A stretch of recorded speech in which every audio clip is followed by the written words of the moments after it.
கொடுத்தோன்னு நீங்க சொன்னீங்கல்ல, எனக்கு தெரிஞ்சு இந்த பாட்டை கேட்கும் பொழுது இந்த கணவன் மனைவி எப்படி தெரியுமா, அவங்கள் வாழ்க்கையுமே கணவன் மனைவி வாழ்க்கையுமே அந்த தண்ணியில போற ஓடம் போற அப்படி அலைப்பாயிற மாதிரி மனசுக்கு கொண்டு போகணும்.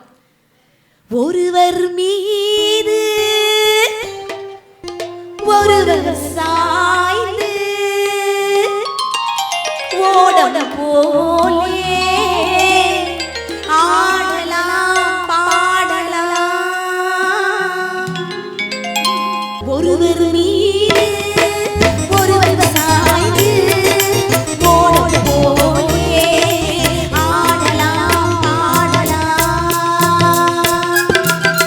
ஒருவர் சொல்ல ஒருவர் கேட்டு, ஒருவர் சொல்ல ஒருவர் கேட்டு பாடல் நூறு ஆடலாம் பாடலாம்.